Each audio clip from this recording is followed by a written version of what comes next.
Hey, and welcome back to the Quest for Completion live edition. We're on episode 11, and before we get into Striking Tree, a few announcements. One, I'm no longer BeepUKV. I'm on my main account. Ignore the name, but that's just my Steam name. I got unbanned in the main game, and I got all my stuff transferred over, so thank you to Thales for doing that. I'm also unbanned from the DD RNG Discord, so that's cool. Hello to all of you Dungeon Defenders RNG Discord people. There was like one person who was like, why was he banned when I got unbanned? That was cool. That was neat. I didn't really know anybody knew me in there, but that's cool. Anyways, the Striking Tree build, Ruthless Hardcore campaign. This build, I'm not going to explain what I'm doing with this build until later because I need to rant about this map and about this boss. I have done nothing but this map with my stats for the past, I kid you not, 2 days straight. Or 3 days straight, maybe. I've done this for a while. I have done this map a lot. And therefore, I kind of know everything that is necessary to know for this map, which is why this build is done the way it is. I saw Theo's build on this map, and it's a good build, but one, I don't really have the stats, but more importantly, two, it is not what I would call a consistent build. I know for a fact it's not. There's no way it's 100%. It like 100% completion. It can't be. For one simple reason. It relies on getting the boss stuck. Basically, right here around this spot, or maybe around this spot, or near the chest, the boss on this map, the Emerald Monk, he will occasionally just derp out and just wiggle, wiggle, wiggle there for a long while. And like eventually he'll get unstuck, but with Theo's stats and his damage, I would imagine most of the time it doesn't matter. In his video, the boss was stuck the entire time, so it didn't matter. But it was like a roughly 50-second-ish kill. But here's the thing. I, one, don't have his stats, and two, more importantly, I really wanted to make a build for this map, or at least to have a strategy for making a build that was 100% consistent. As in, if you have my stats, no matter what, you should be fine on this map. And, you know, after a few days of trying, I'm not kidding you, like every strategy, I've done so many things. I finally have a build. I finally have something that works for my stats. And if you use the same strategy that I'm about to show you all, it works not only for my stats, but also for stats that are significantly lower. In fact, I have tested this, and although I haven't gotten a completion because it's very difficult, just a lot of micromanaging, you can do this map with 2K stats, just about. And on all your stats, 2K, you can manage doing this map. It's difficult, but doable. It's kind of ridiculous, but basically it relies on making sure the boss doesn't kill your towers. Now, if you've actually done this map, I placed something wrong somewhere. If you've actually done this map, you might be saying, what the hell are you talking about? That's not... you don't survive on this map. You know, the boss just kills everything, which is true. I have done this map a lot. I have tried every build, so I know the boss kills everything. But here's the thing. If you can repair your towers, then it doesn't kill everything, so it's kind of fine. Which is where being able to repair your towers comes in, because if you've done this map, then you know repairing your towers when the boss is trying to kill them doesn't really work. So here's a rundown. The boss on this map is the Emerald Monk. It's got a couple of auras that do a variety of things. None of them matter except for this green AoE aura, because it does, like, even with him being inside of a weakened aura, right? My weakened auras, which are pretty close to maxed out, the boss does, I kid you not, 80k damage like every tick, which is just no, you're not out healing that. Okay, that's not happening. It's unreasonable. And to your towers, I don't know the exact numbers, but with the green aura, it can go somewhere around 40k-ish damage per second, assuming that the boss is inside of a weakened aura, and assuming you're using a Squire Guardian, which makes your towers take 1/4 damage on top of everything else. All that's to say, this boss, like, you're not really tanking it. I think you would need like 10k Hermit HP to tank it, something around that, consistently at least. But that's assuming that you are tanking and you're just like letting the tower repair itself, the Forest Golem specifically, because that's the only thing that can repair itself really. But you can actually do something called Wi-Fi repairing, which it's essentially the exact same principle, as what you use for the what's it called? For what you use for tower stacking, just applied a little bit differently onto your instead of your towers, or instead of tower stacking, it's applied onto repairing your towers. It's very weird. I'll show it in a moment, but it's really weird. It's very annoying to set up, and it's very out of the way. But I mean, if you do it, it's consistent. You will, no matter what, be able to complete the map. It is something that, to my knowledge, I'm the first person to find, or at the very least, the first person to apply. So that's cool. And also, it's so out of the way and just annoying that I don't really think devs are going to bother fixing it. Because at the end of the day, this build, it takes longer to do, it takes longer to set up, and the only upside that it has over something like Theo's build is, you know, it's 100% consistent. You are not failing if you do this build, assuming you do everything right. But, I mean, Theo's build, I'm pretty sure works like 99.99 gajillion% of the time, especially if you have the stats. So, like, you know, if you have high enough stats, if you have the right gear, there's no reason to do this. It's just something that's consistent. But anyways, point is, I don't think they're going to really patch this strategy, because there's not really much reason to. Sorry for your ears. But let me explain the build, this build at least. So at the southernmost area here, it's just a simple ore stack. I like placing it right in front of these like blue crystal things. But on top of that, over here, around this mushroom section, you place a forest golem on the far right. Make sure it's fairly far away from your wisp den, because spiders will occasionally web the forest golem. But then other than that, a few spiders around here. This is just needed for my stats, because I don't have enough DPS. Let me swap over to this bad boy. I'm actually going to swap his weapon from his pet, from whatever he has, to the Jin, or to the little wizard, because I like jumping around and DPSing things. I would recommend, if you're doing this, just stay on like a jester. At the end of the wave, there's pretty much always like a couple of mobs stuck over on this right side, and the jester wheel is the best way to deal with them. But anyways, over for this main area, I don't remember how many wisp dens this was. I'm pretty sure it's like 6-ish, maybe more wisp dens and a mushroom pit. All of them right here. This reflector, probably not necessary, but pretty helpful. And then over here, we have a 2D wall just for extra security, even though I don't really think it would add that much.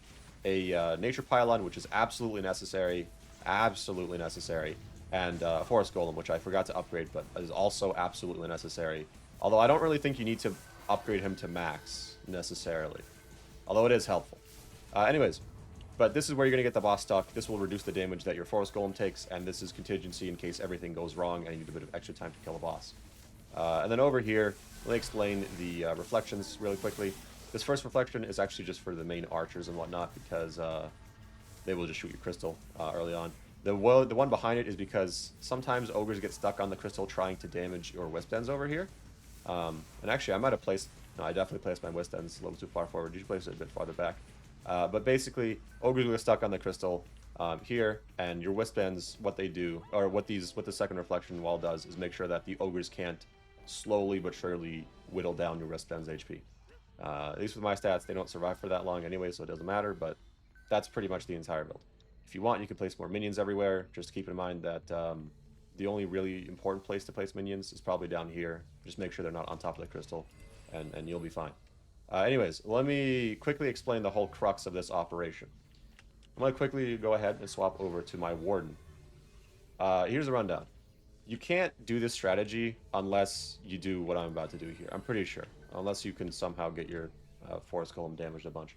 But basically, you have to unequip a couple pieces of gear on your warden so that he has less tower HP. And then very quickly re-equip all the gear, and then go on your monk, and then start repairing that bad boy, specifically the forest golem. And you'll know it worked because you'll be able to do this. This is me trying to do like the tower stacking script thing with Bobber with the repair. Anyways, you can leave on your warden now.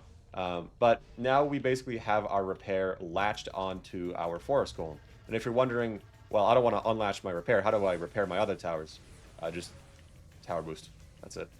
But with this strategy, repairing is far more efficient, far more efficient, mana-wise, time-wise, everything-wise, than trying to let the tower heal itself or doing literally anything else.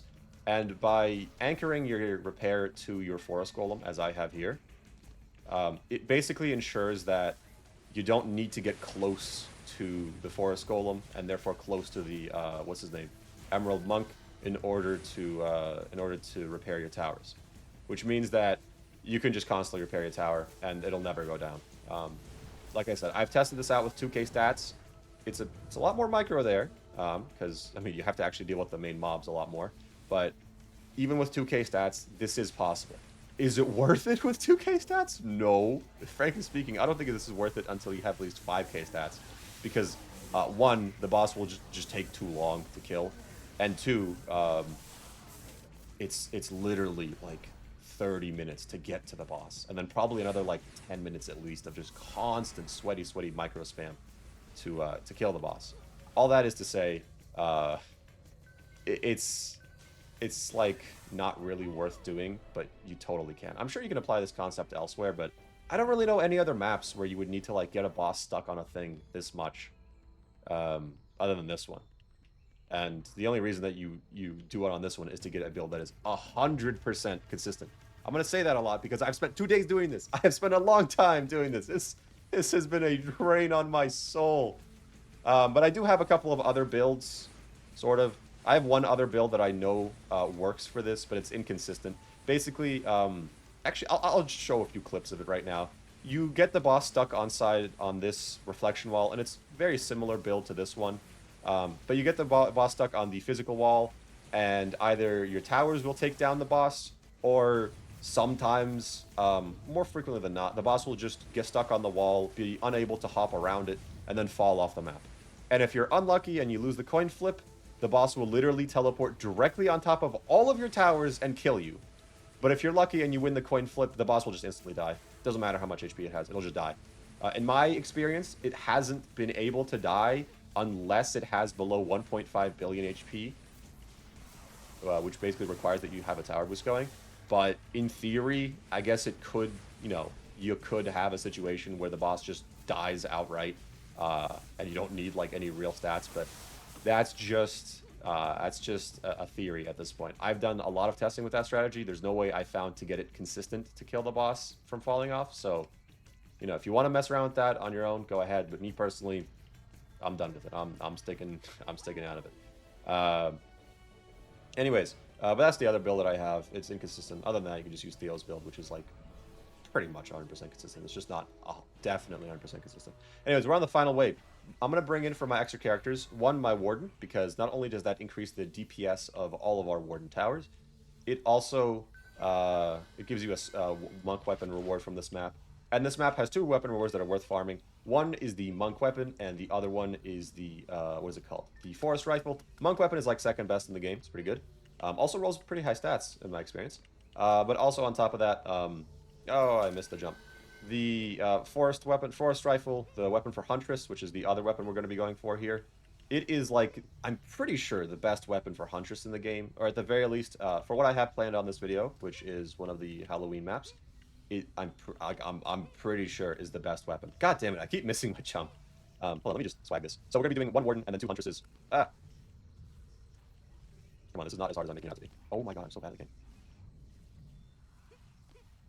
Let me up. There we go. You don't need to necessarily put your Warden here, but I do it because it feels good. Now then, Huntress, and with a Huntress Guardian, place her on top of, or at least next to the stack of towers. And then other Huntress with an Apprentice Guardian, and place her on top of this stack of towers yet again. And that's good enough. Call it a day. Oh, hold on. Before we call it a day, very quickly, gonna swap out my pet to a genie. Where's my genie? There we are. I'm gonna swap out my weapon. Oh, well, you should swap out your weapon for a chicken baller, but I don't appear to have one. Basically, here's the rundown. When it comes to the boss, you want him focused entirely on your forest golem, and like your towers here, they won't draw aggro, so you don't need to worry about that. But if you shoot the boss, especially with this weapon that deals a lot of hits individually, there's a good chance, like I don't know if it's 100%, but there's a good chance that he will aggro on you. Which is bad because he will whoop your ass. But to ensure that doesn't happen, just make sure that you don't shoot the boss, and you'll be good. And I have tested this build with my stats. You don't even need to use tower boost for this. Meaning, if you wanted to, it is entirely plausible to do this map with 4 alts, like 4 whatever specific heroes. You don't even need to get a monk weapon on here. So if you really, really want to get the weapon reward for Huntress or whatever else, I don't really know why you would go for anything else. You can. You can target farm that with 4 characters. So that's pretty neat. But me personally, I'm just gonna do this with my monk because, or I'm gonna use my tower boost with my monk because I still want the monk weapon, and I'm just kind of used to it as well. Very quickly though, if you have the warden out like I do, it's a good idea to, when the boss spawns, swap to her and enable her wrath ability just to increase your DPS even more. But you know, I've done this without that and without a tower boost, which is to say, you don't need to. It's just helpful. But anyways, kill the last 2 enemies here. And there we go. Oh, hold on. Who's the last person alive? There we go.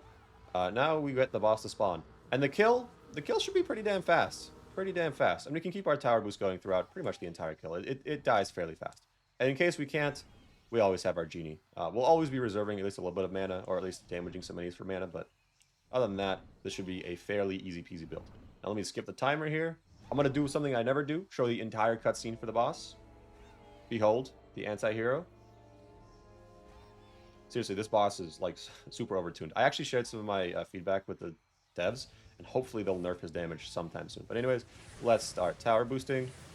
And he should lock on to our big boy over there, and slowly but surely get whittled down to death. I actually just realized I should probably move that physical beam farther back, because his aura will probably still reach it, but that's fine. That's no big deal. Anyways, just keep track of your forest golem over there, and make sure that it doesn't get super low, and you should be a-okay. There's the green aura, the aura of mega death, but doesn't really matter now, does it? Isn't that neat? Anyways, it doesn't kill it that fast with like my stats, so like you can kind of afford to be a little, you know, AFK. But I would highly recommend that you do your due diligence and you just make sure that no matter what, you are repairing your forest golem, because that's the whole crux of your plan. Wow, two green auras within quick succession. You really must love me, huh? Jesus. Anyways, we're gonna run out of mana, so I'm gonna go ahead and cancel a bit early. But this is why you might want a genie pet, because you want to generate a bit of extra mana in case you run out. But you probably won't. Wow, he's really doing a lot of green auras in a row. What's the deal with the green auras? Like, I don't really know the whole way that everything works here, but he seems to do the green auras a hell of a lot when he's getting damaged a lot. There's not really any good information on the wiki, by the way, which is really annoying. But look at that. Boss is done. And there you go. The accessories from here that you get are actually pretty dang good. Or at least in my experience. And the weapons are very hit or miss, but they seem to roll pretty high on their stats when they do roll well. Wow, that is a pretty good ability 1 item. That is also a pretty good ability 1 item. And you are terrible.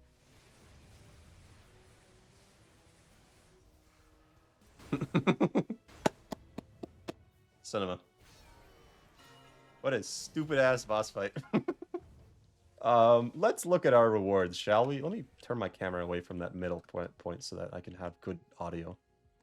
Let's see our rewards. 2 ultimate genies. Neither of which are particularly great. Put this back here, put this back here. We got an ultimate plus turtle shell polearm. Ironically, like, pretty sure that's a very good roll. Yeah. Looks like the range damage went well on it. It's got ability 2. It's got everything. It has everything.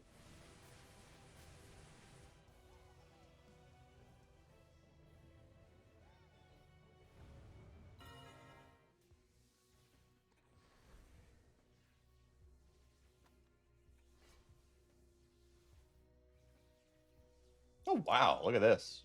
Huh. Whoa! Whoa! It's a bit lacking in a variety of ways, but it's definitely an upgrade over whatever the hell we currently have.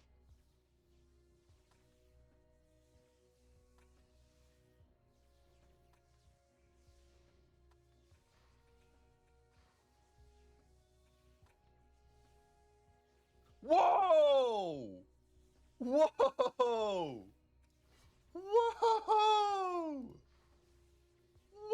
Whoa! That's insane. It's not even that good, but that's insane. That's crazy. Whoa. So, if you don't know, ultimate accessories are like one of the rarest things in the game, I'm pretty sure. And I just got one. That's cool. Let's fucking go. Hell yeah. All right, I'm pretty happy. Excuse the music for a moment, but I have to show what exactly I mean by I don't think the Oran's build is 100% consistent. In Theo's video, he gets the boss stuck, but this is complete RNG on if and how long the boss gets stuck. And after the boss is done being stuck, he'll move over to this wall, and at this point, if he's not already dead, there's only 3 things that can happen here. Option 1, he does the green aura and annihilates your wall. Option 2, he does a sick skate trick and rides the edge of your physical barrier until he walks around it and then opens a can of whoop ass on you. And finally, option 3, he can just jump over the wall. Like, seriously, you can just do this. Of course, if you're lucky, he just gets stuck behind the wall and then dies. But we're assuming you're unlucky. So if you're unlucky enough, the boss doesn't get stuck, runs up to your wall, and uses one of 3 magic RNG-based abilities to kill you. For everything to line up like this is crazy unlucky, but it can happen, which is why I think the boss needs a nerf of some kind. I mean, seriously, look at this. I've got a golem down here, who's only getting hit by the monk and nothing else. But despite the monk being in my weaken aura, despite me using a goddamn Squire Guardian to reduce the damage taken to just 25%, all it takes is getting unlucky with green auras for it to die. On top of that, the only way to use the Squire Guardian without being close enough to the monk to either draw aggro or get 2-tapped by the green aura is to specifically place all your towers in some fuck-ass corner away from the boss. And you might say, well, you just need higher stats, that's all that matters. And you are right on that. I only have about 3.5 thousand tower HP on my Hermit. But let's go figure out how much health you would need to tank it using this setup. Now, since the golem has a 3-second healing interval, we can actually just count how much damage it does in 3 seconds, starting right here when the golem first starts to heal. In the 3 seconds between heals, the golem takes 134,000 damage. Now, since golems heal 10% of their HP every 3 seconds, we need a golem with 1.3 million HP. For context, the Hermit who plays this golem has 9,000 tower HP, and it's still not enough. You'd actually need around 10,000 tower HP, which, for context, if you have 10,000 tower HP, you're in super endgame. Call me crazy, but I think in a setup where the Emerald Monk is in a weaken aura, you're using a Squire Guardian, and you've got to place both yourself and your towers in some precise, ugly spots, this guy stinks! You shouldn't need 10,000 in your primary stat to consistently, 100% of the time, be able to tank the boss, and therefore do the entire fight consistently. Now, I want to be absolutely clear. I'm not asking to nerf him into the ground. But right now, nobody really engages with the boss. It's kind of lame when the only build variety is cheese the boss because you lose if he gets near your towers. Or you. Because of this, either giving him some kind of pattern or just taking the simple solution and decreasing his damage is only going to add more build variety to the campaign. So, in my opinion, why not? Also, I know you can tank him using a 100% block melee weapon and a fairy, but let's be real, this is as engaging as just cheesing the boss. Why even bother? Now, what were we doing? Oh yeah, survival. Let's get to that. Random interlude of Forest Ogre Crush. I tried this map once before. Play the clip. Oh, fuck. Holy shit! That's interesting. How is he alive? What the fuck are you doing? It did not work out, so I'm just gonna stick with a random build that I found on DD Planner, and that's it. It's a build that I like though, because it's kind of got a little bit of variety, which I find cool. And I also don't really care about getting a super good weapon on this map, so I'm not really interested in doing something that's an extremely, like, mega efficient build. I just want something that'll get us from point A to B, point A being the 3-year-old chicken baller that I got, and point B being not having that because I have a ball thrower. Anyways, so from what I've seen, you just place down a, a set of auras right here, just a very basic set of A and B. And then once you place those bad boys down, you go ahead and you swap over to your EV. And the EV actually fairly, a lot of towers. So here's what I've seen people doing, and here's what I'm going to do, because I think what people are doing is kind of stupid. We're going to go over here, and I think it's like a 40U wall? 5U, 40U? Something like that. Just make sure they can't get around. And then people place a reflector beforehand. So I'm going to place one like there-ish. And then I'm going to place one afterwards because, or not yet actually, but I'm going to place one afterwards later because I don't really trust that. Then over here is going to be a 5DU for sure, a reflector beforehand, way beforehand. And then other than that, it's going to be, I'm just going to put it directly onto the center crystal because I can't be bothered to be creative. Something like that. And then we'll do a little bit of this, a little bit of that. Call it a day. Now then, let's go over to our warden. Warden? Hermit. Hermit, yes. The Hermit, funnily enough, I've seen a couple of things that people do, but I've only really liked one, which is a forest golem, a spore tower, because I think it looks cool, and then a couple of web walls. So the web walls, I'm actually just going to cheap out on it because I don't need to spend more. So just 2DU right there, and another TDU web wall right there. Call that a day. And then as far as the forest golem goes, I'm just going to place the forest golem and the spore tower and the nature pylon all within, you know, roughly the same spot. So like, Although I don't know really that the nature pylon is useful, but I think it might make it so that we get a little bit more range on our auras, which is nice. Last bit is going to be jumping onto the warden itself. So I'm going to go on my monk because you don't have enough mana to build the rest of this. Where here you are. There you go. Now then, the people that I've seen, they use a bit of a different build than what I'm about to do. But it seems to be just want to place down like one shroom pit-ish, and then just a whole bunch of wisp ends. And I'm probably going to have to replace a bunch of these reflectors now I'm thinking about it, but whatever. I'm going to do a shroom pit and then just as many wisp ends as we can get away with. But this first round shouldn't be that much of an issue. You might be wondering, like, hey, why are you leaving like half the entire map uncovered? This crystal is just chilling there. I don't know.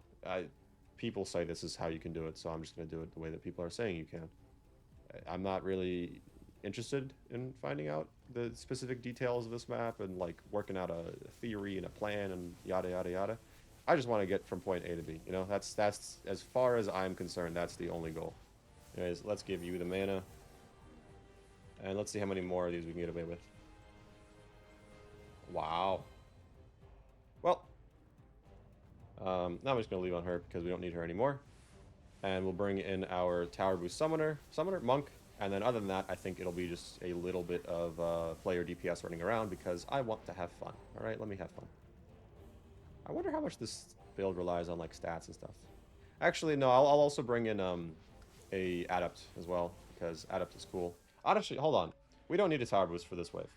What we probably do want, however, is to upgrade all our towers. So let's do that.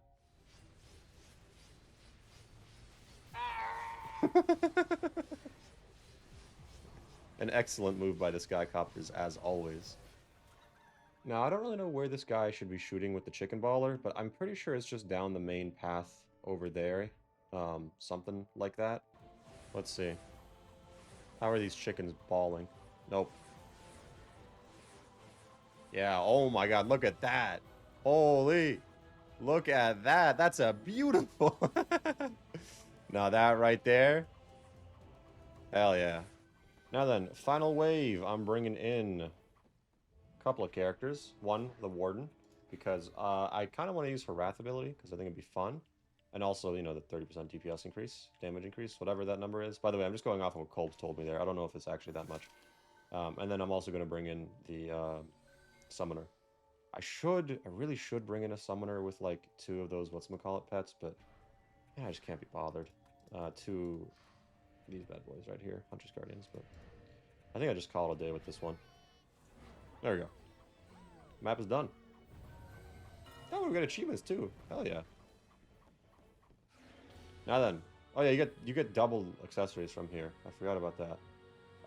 Accessories, who knows what they'll be, but we're here for the ball throwers. Hey look, an ultimate plus. Oh wow, look at that. Well, our long hunt for a good ball thrower is done. We have acquired one ball thrower that is like fairly good. What the hell are these things? These are the accessories you get. They kind of look funny. Whoa. Okay, and they're also kind of... Huh. It looks like you get one for a Hermit/Squire every single time, too. I guess in theory, you could probably farm this map for, like, stat sticks. Because these really are not that bad. And you get 80 of them per attempt. And they tend to roll pretty high. I don't know. Sell all. There we go. We got everything that we want. Now, time to show you guys how I upgraded this. It is comically small, a very small ball thrower, but it's not about the size of the ball thrower. It's about the contents, and it's got nearly 400 upgrades. You want to get about enough range damage, basically, to deal 2.1k damage a hit. And then other than that, max out the projectiles, max out the projectile speed bonus, and then other than that, pure boost / tower boost. I put it all into tower boost on this one because I didn't really care about anything else.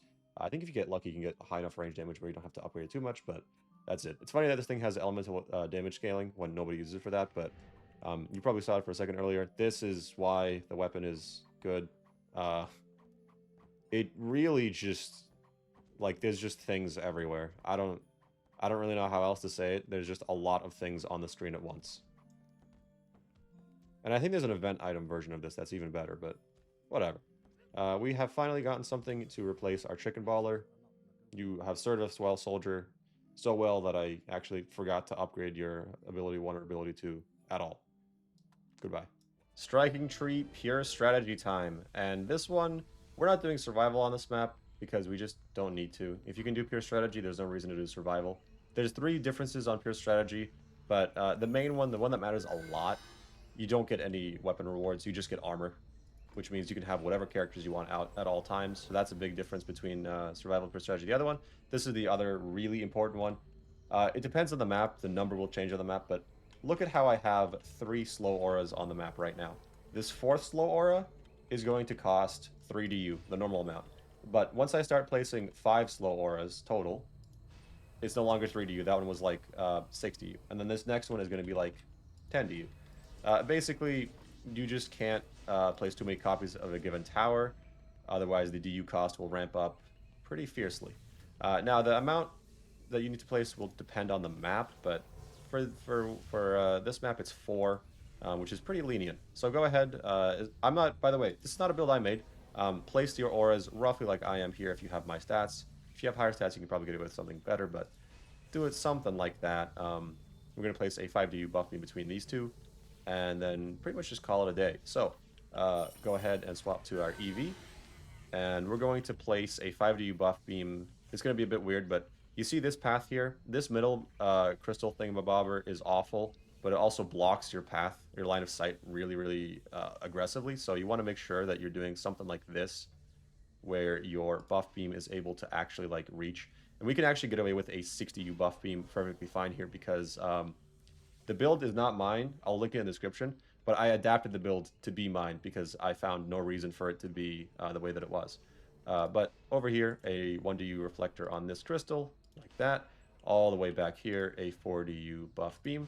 We don't have any ogres to deal with in this area, so the reason for that buffing being so far back isn't for ogres. It's actually for, what are they called? For sludge launcher efficiency. Now then, that's it for the EV. Let's go ahead and swap over to our Hermit. Now, they did something a little funkier than what I did, but what I'm going to do is place down, same as them, the same towers, but different placements. A Spore Tower and a Nature Pylon in the middle. And then a, every tower for this in the middle is what I meant to say. So, like that, like that, like that. There we go. That's all 3 of those towers. And then here is the main difference between what I did and what they did. Over here, inside this funky, sad tree, they placed down a shroom pit, same as what I'm going to do. But then they also placed down a wisp den, but there's just no reason to do that. This area does not have anywhere near the amount of enemies to worry about a wisp den, so you can just place down a sludge launcher and call it a day. There's just, there's nothing to worry about over there. But over here, that also means that we get to mess around with our DU a little bit, but I'm going to copy them and place down 3 shroom pits right there. And then this is another thing that they did that was kind of weird to me.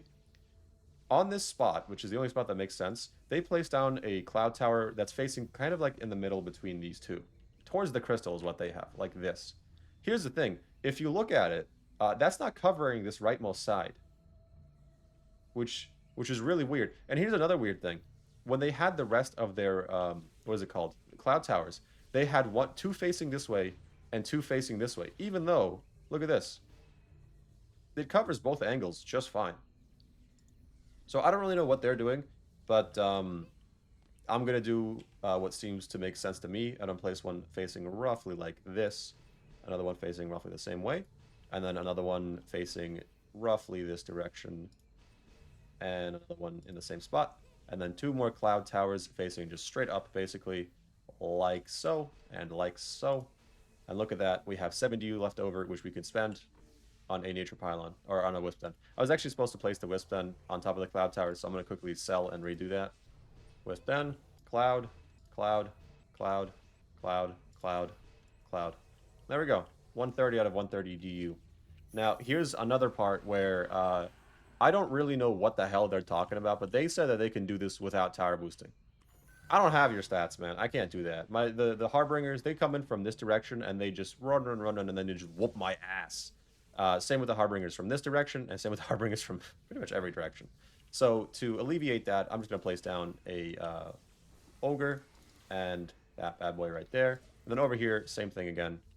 Very close to the edge, actually. Or actually, we don't even need to do that. Hold on. We could probably get away with something like this.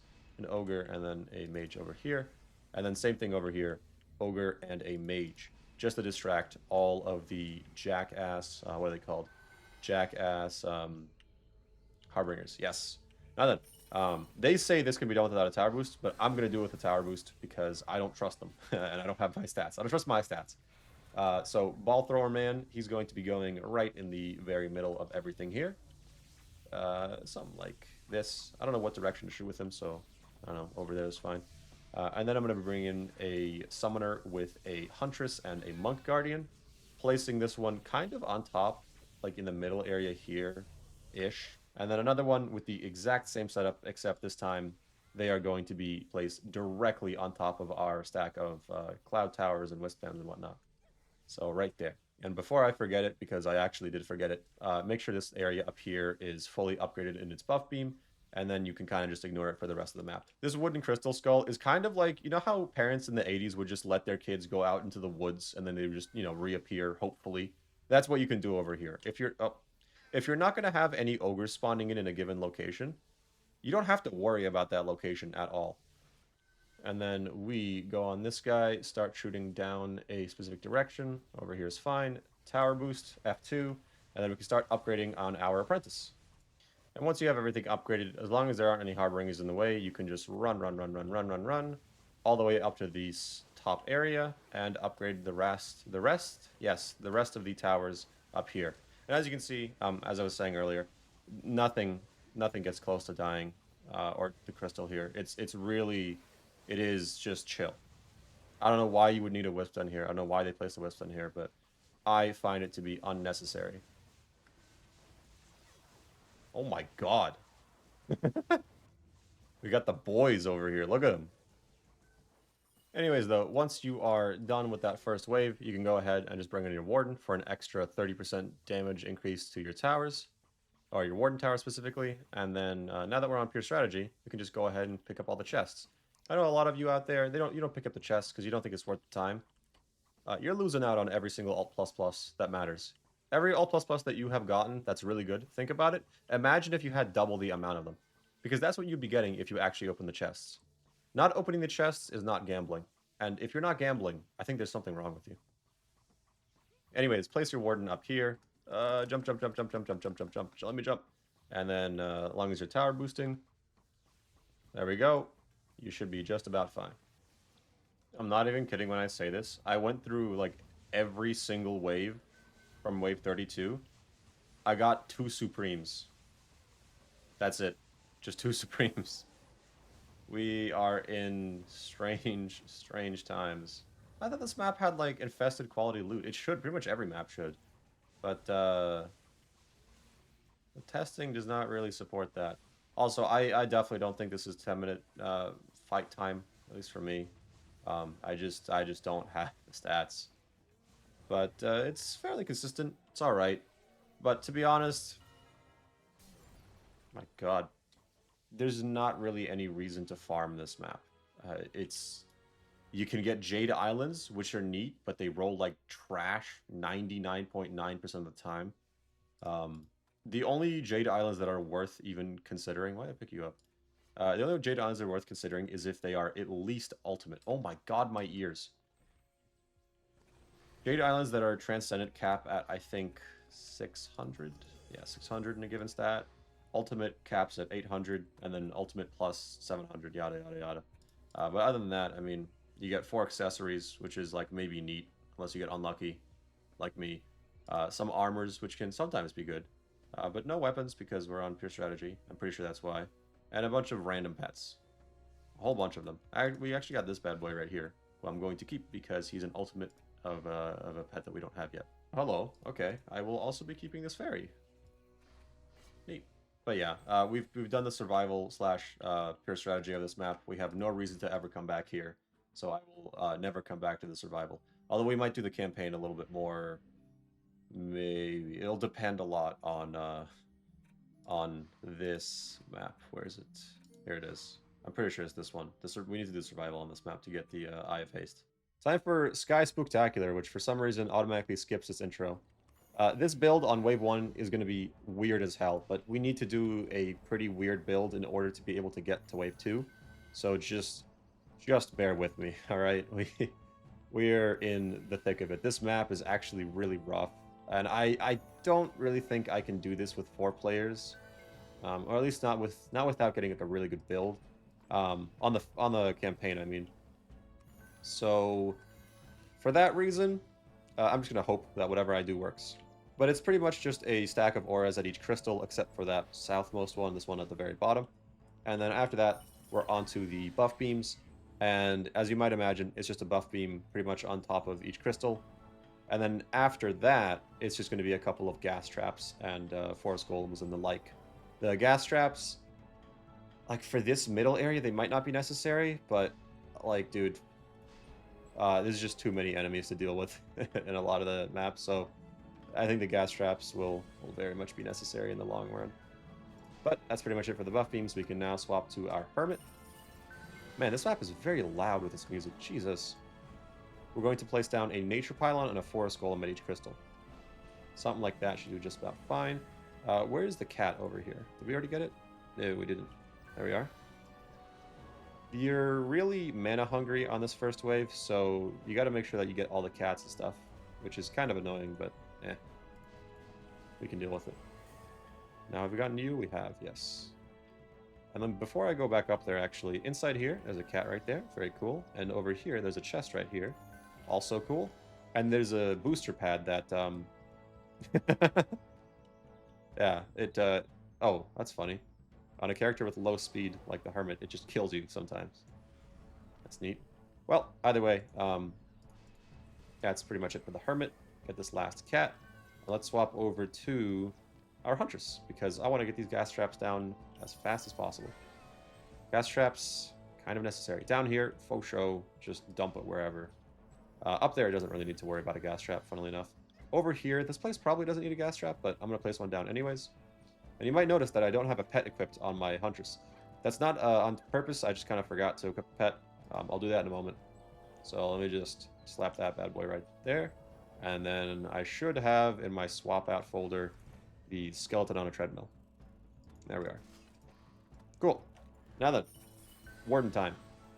So this top crystal we're going to babysit a lot, so I'm not going to place anything major there because we just don't have the mana for it. But down here for sure, we're going to place down, I don't remember the exact numbers, but I'm pretty sure it's like 1 shroom pit and then 4 whiff dens, something like that. So let's do that. There we go. And you might notice we don't have enough mana to place the same thing that we did over here in the middle. That is true. What we have to do now is cry about it. Because there's no other option. And then we'll just babysit this top area, and I think everything should be fine. Question mark. Oh yeah, you get super wyverns on this map. And not only do they have 40 million HP on wave 1 with no extra players, which is insane to me, but they also they can get boosted by the Jins. So, like, you know, that's cool, I guess. Not really. I think that's lame as balls, but we have to deal with it. Oh, by the way, for the boss wave, we're going to be doing, instead of... What the fuck? What happened down here?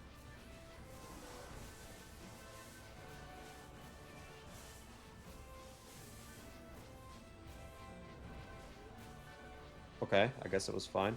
For the boss wave, we're going to be doing our whatchamacallit? Warden, not Warden, this guy, instead of a good class, like, I don't know, a Huntress. Because one, I don't have good skins unlocked for the Huntress, like DPS skins, not like visual. And two, I can't do it with 4 players, I don't think, so. For the sake of being able to do the map, we're just gonna, you know, try. We're gonna try our best. That's as much as we can hope for. Anyways. Come on, guys. Jesus. Alright. We actually do have a good amount of time to build here, so that's pretty nice. I guess I'm not super upset about the fact that the towers over here get destroyed, because we were gonna replace them anyways. I guess that just means I need to place them farther back south. But there we go. We can actually sell the gas traps now. We don't really need them anymore. Down here as well. We'll sell the rest of them later. Let's get the rest of our wisp ends down. Wisp ends, yes, everything. Over here it is very far back. 1, 1, 2, 3, and 4. And then once we sell the gas traps up here, we should be just about set to go. Just about set to go? Yes. Whoops. Come on. There we go. And there we go. 1, 1, 2, 3, and we don't have enough for 4 up here, huh? If we don't have enough for 4, I'm going to go ahead and just sell 1 here, I think, is the move. And we'll just keep it 3 at 2 spots. And I'll explain why in a moment, but for now, we need to hop onto our Lenny Summoner real quick and place a wall right here. We just need to block off this segment. And over here as well. And then over here as well. And then let's just put something in the south over here. And we have a little bit of mana left over, or we have a lot of DU left over, so let's go all out. Let's see how many things we can place down.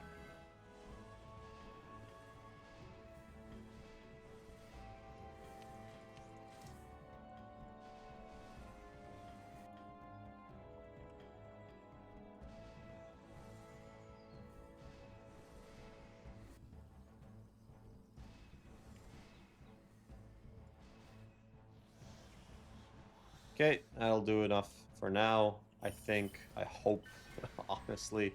I don't really know what's going on, but I just know for a fact that we need to get our buff beams upgraded, we need to get our pylons upgraded, and sometimes we're going to need to get our auras upgraded. If you can, upgrade everything, but there's just so much going on in this map that I don't think that's going to be really feasible for me. I'm just going to try and upgrade all my buff beams as much as I can and go from there. Wow. Whoa! Why did these guys get webbed? Also, this is bad. Man, what's going on this map? Seriously. Genuinely, like, so confusing. I'm going to place some reflection walls around these towers for a couple of reasons, but mainly because I think it's necessary for the boss wave anyways, so why not? Although it looks like every other area is fine. It just seems like that middle area is suffering a lot out of everywhere. And not by a small margin either. It seems to be the suffering capital of the world. Let's get to placing those reflection walls.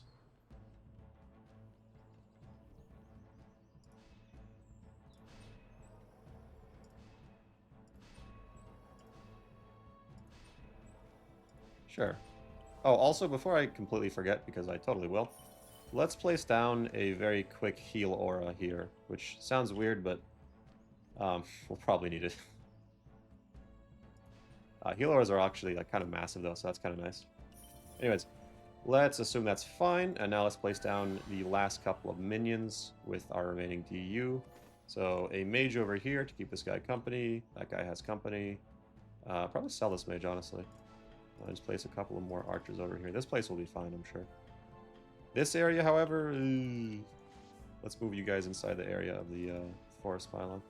And then back here, I'm not entirely sure what to do back here, but I'll just place an extra mage and call it a day. Up in the north as well. I know back here I got a lot of, what's it called, Ogre stuck in the past, so let's see if we can replicate that continuously. Definitely a lot of spiders I'm going to want, because webbing is going to be kind of important on the enemies. Don't ask why I placed that spider there. I don't know what I was thinking. And I think over here as well. Something like that. Alright, well, that's as much as I can think to do. From now on, we just go on to our, what's his nuts? And pray. and just pray. But I assume that once we max out our resistance pylons and, well, I mean, that's it. We should be fine, hopefully. But you can see that, like, once you have your minions set up and your towers and whatnot, it's a relatively chill time. You don't really have to worry about that much. I mean, it's still, you know, not perfect. But,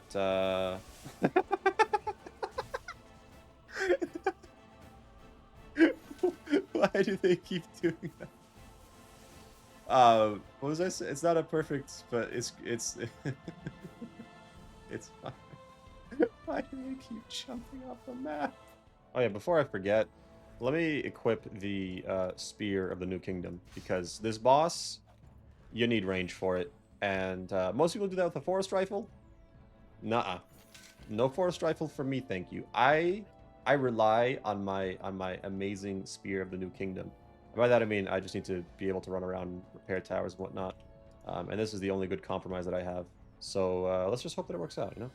I know this southern area is just going to get a beating. Oh, I haven't upgraded anything over here. Oh, that's bad.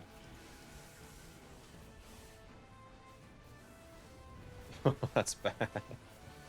How's this area doing over here? Oh, it's doing great. Wow. I honestly thought this place would be kind of struggling, but nope. Oh my god. 100 million HP. With one player, by the way. One player, 100 million HP. My god, this map really kills your frame rate, too. Like, most areas I'm able to get, you know, roughly 100 FPS. I look in the middle, boom, gone. 10 FPS. I'm sure YouTube is none too pleased either. Okay, and lastly, there we go. Okay, I have everything upgraded as much as I'd want to. Now, the boss here is a dick. So I don't know how to do it, but just try to avoid getting hit. That's as much as I can say. If I get hit, it's probably not over, but it's gonna suck. It's gonna suck big time. All right, thought a prayer, hope and a dream. They spawn over here.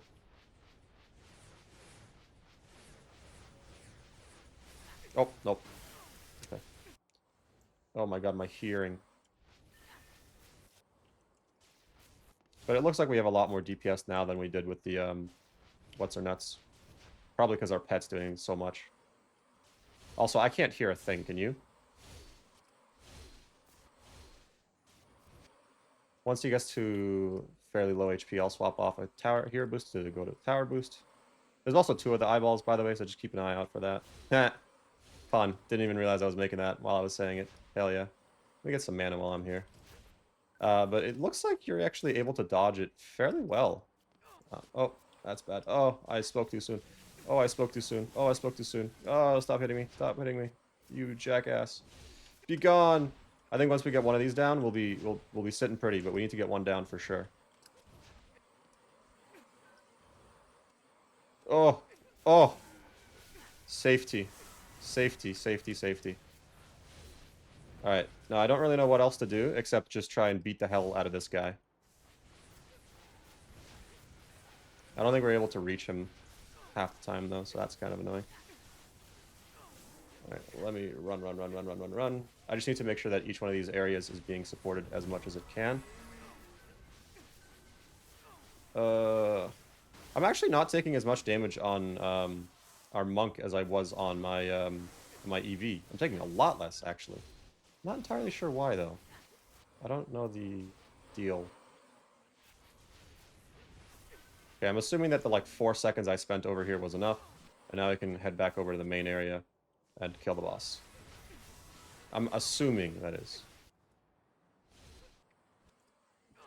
Can I get some mana, please? Getting mana on this map seems to kind of suck. Even the chicken ball or weapons like that I feel like would be really bad on this map.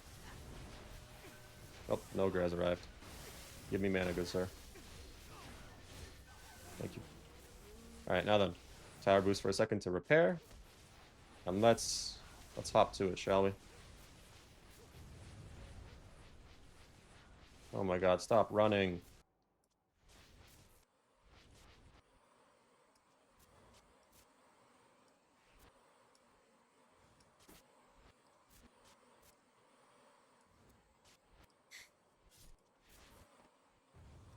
Really isn't dealing that much damage. Why was I getting hit so badly on my EV earlier? I wasn't near other players, for the record. But in a second here, there we go.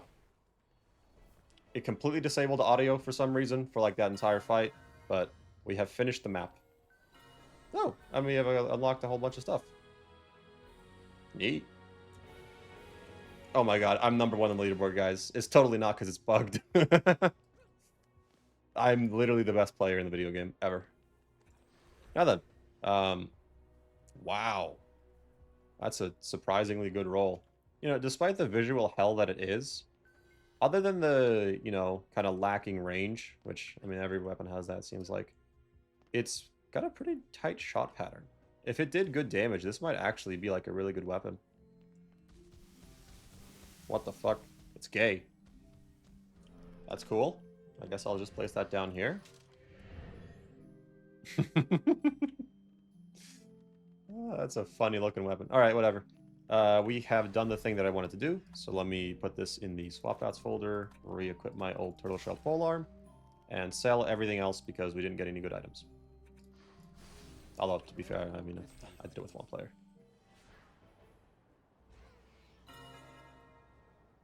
These things are worthless, by the way. Oh wow, look, we got an ultimate one. They damage you, so, you know. But we got one, that's neat. Now we're on to Sky Spooktacular, and listen, there's an elephant in the room, we'll talk about that in a second, but for now, the only reason we are here in the survival, and also the only reason we did the map on campaign, was to get Eyes of Haste, that's what they're called, yes. Basically, I want to get an Eye of Haste that's at least ultimate, and ideally one that is comparable to the Retinazer event item. It's pretty unlikely that second one will happen, but at the very least, I want to get an ultimate one. And for that purpose, this build is the best way to do it, both with my stats and any other stats, I'm pretty sure. The time per run with this build is just about 4 minutes and 4 minutes and 30 seconds-ish. There's a bit of a range there, depending on how high your stats are and all that business, but for me, that's how fast it is. Now then, for the actual build itself, place a cloud tower facing there, there, and there, and then 1, 2, 3, 4, 5, 6, 7... 6 Wisp Ends, 3 cloud towers facing each direction, and a shroom pit. If you want, you can sell the electric aura and place another shroom pit in its place. I have just found that the electric aura is a little bit more reliable because it actually deals pretty damn good DPS. Over here, 2 cloud towers facing north, 2 south, a shroom pit, and then 1, 2, 3, 4, 5. There we go, Wisp Ends, and that's the entire build. Quick things I'll mention right now. When it comes to placing your towers here, you don't actually need to place these cloud towers or, well, I mean the mushroom pit probably do, but you don't need to place the cloud towers or anything. You can actually just place down a bunch of Wisp Ends if you have higher stats than me. But I don't have higher stats than me, so I can't do that. But if you guys want to, you can, and it might save a bit of time on the build. Other than that, just keep in mind that the crystal over here and the crystal over here, they might occasionally run into problems with my stats, not with higher stats.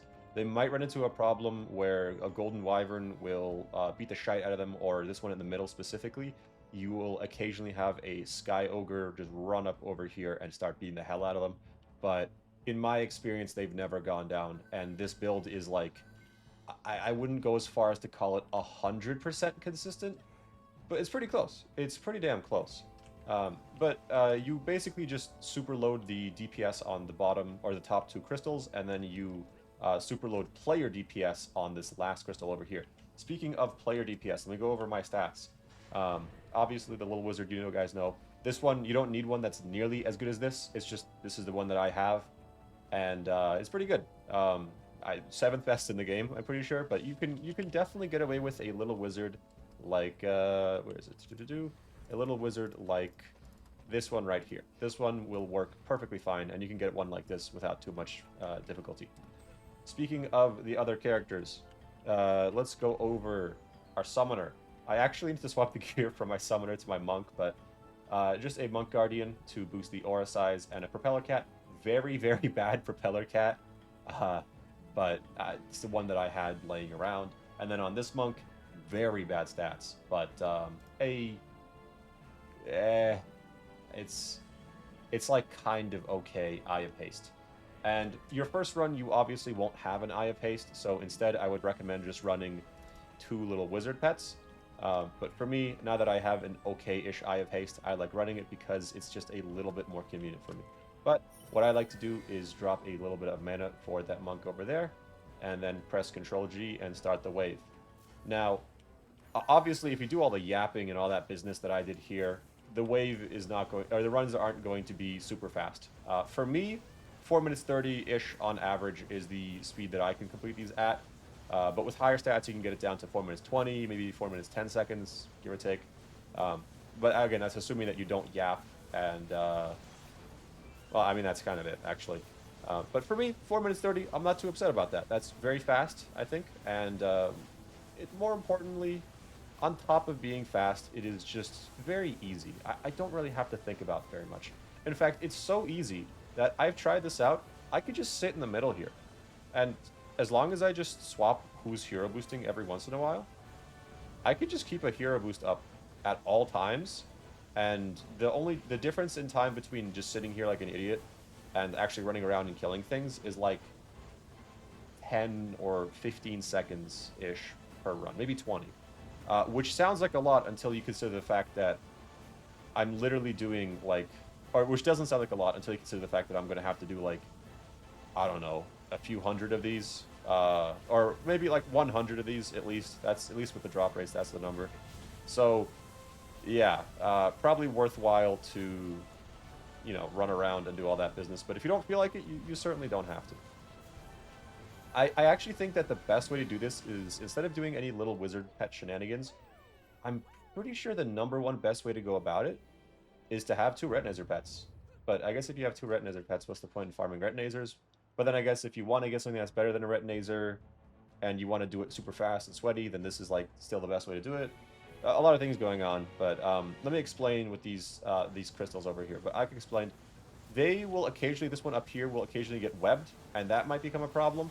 But more importantly, if a bajillion ogres spawn up here, which is kind of RNG on if they spawn, the mini ogres specifically, if they spawn up there, you're kind of boned.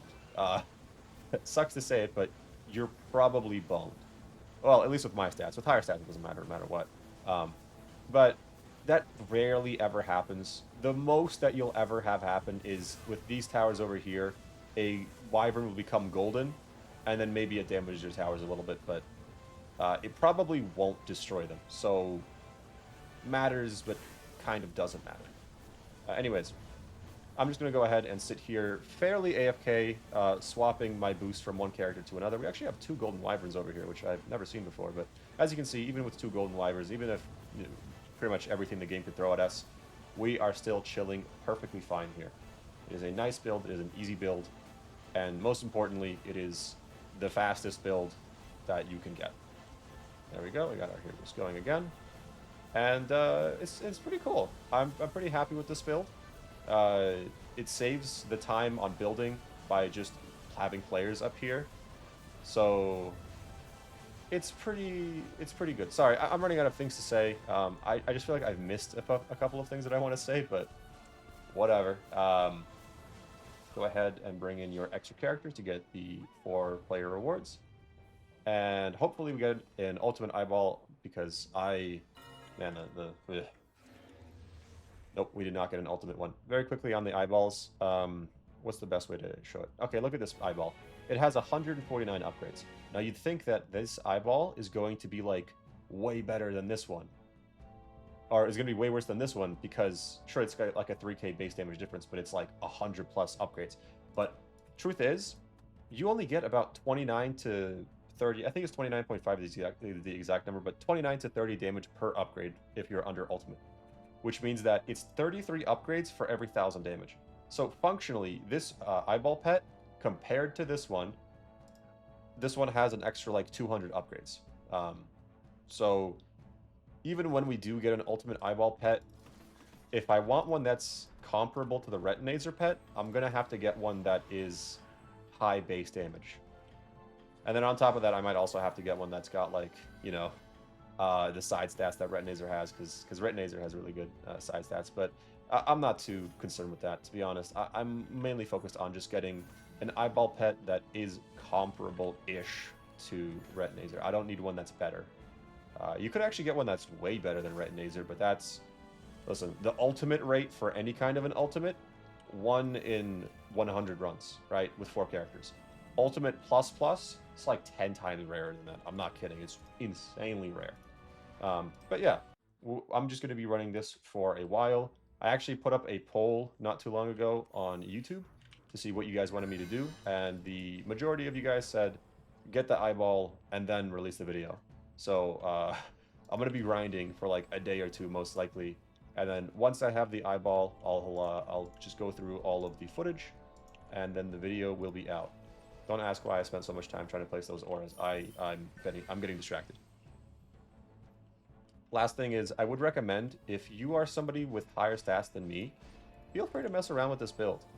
It certainly can be improved in a couple of ways, and this is just something that I found that works easily, but it's not hyper optimized by any means. Well, specifically with the towers and the placement of the towers, but this is just something that I found works well enough and is fast to build. So yeah, I hope you guys find this helpful, and I hope you all, if you decide to do this, have a much faster and easier time grinding eyeballs because of this. But let's be real, it's going to take forever anyways. It's going to be forever anyways. I personally, at the very least, I will have One Piece on the side to keep me sustained, so I can watch One Piece and grind eyeballs kind of on the side. Or I guess grind eyeballs and watch One Piece on the side. I'm going to go a little crazy doing this. 100 runs is a lot, but I mean, I said I want to get an eyeball pet that's ultimate, so I'm going to try and get an eyeball pet that's ultimate.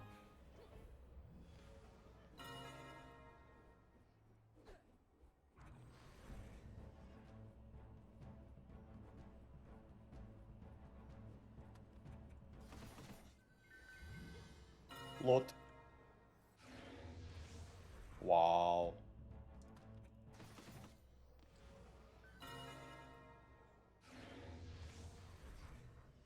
Whoa, that's a lot of upgrades. That's a lot of base damage. You are now my elite level employee. I'm gonna use this one to level up other characters on whatever that map was called. Exciting news! An Ultimate Plus is on the floor. Not exciting news. Golden Wyvern. We'll never know.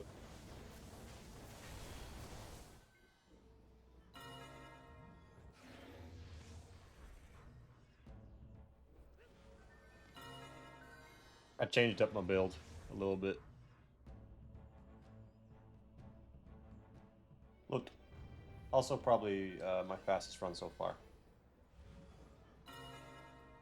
91 seconds and then 84 before that. Loot. I would like an Ultimate Plus Plus, please.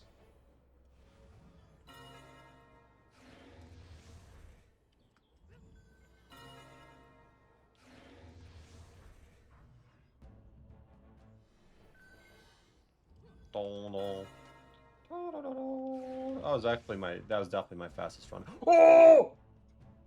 It's got high base damage and ability too! Woohoo! Release me! Oh my god. Eyeball. That was fast? Oh my god, I could actually like get the video out in somewhat of a reasonable time. Hell yeah. Let's go. I'm not even kidding. The difference in damage per upgrade is from 29 to 34. 33, 34-ish. Anyways, 20k is the damage of Retinazer.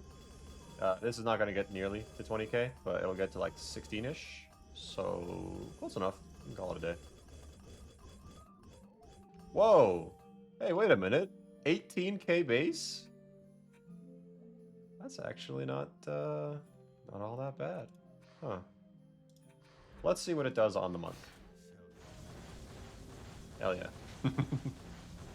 That is the crummy DPS that I love. Good enough. Good enough. And for the sake of fun, basically because why not, I'm going to do one last run of this map just to see how fast I can do it, and also I want to try out my eyeball pet. The one that we got is actually pretty close to the Retinazer, which is great. Doesn't have nearly as good sides, and its damage is still 1800 off of Retinazer, but like, I don't really mind that. By the way, I'm also doing a little bit of a different build right now because I got tired of losing to Ogres, It didn't happen very frequently at all, but I don't want it to happen at all, and I don't want to have to upgrade my stats even more. And I think I have a solution for it. We'll see, we'll see. But yeah, upgrade all that to maximum. And the main way I solutioned the problem is by just adding more shroom pits here. I think that's all we really needed. But doom. 1, 2, 3, 4. I guess we don't have enough mana now. There'll be 2 more shroom pits.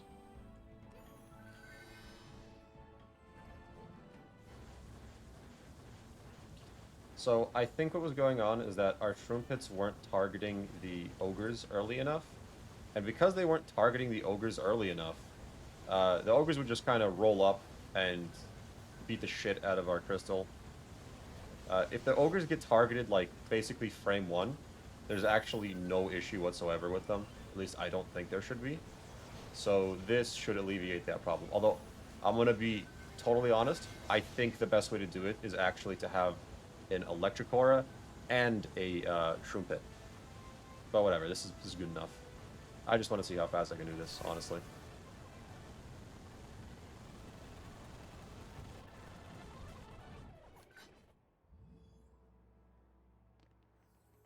But basically, I now just kind of sit in the middle here and AFK because, well, because I can, pretty much. I'm really glad that it got its maximum base damage, well, roughly its maximum base damage. Got the good hero damage, got the good ability to, like, oh, so many things lined up. And I think we did beat the odds, just barely, with the eyeball being an ultimate, in however many runs we did.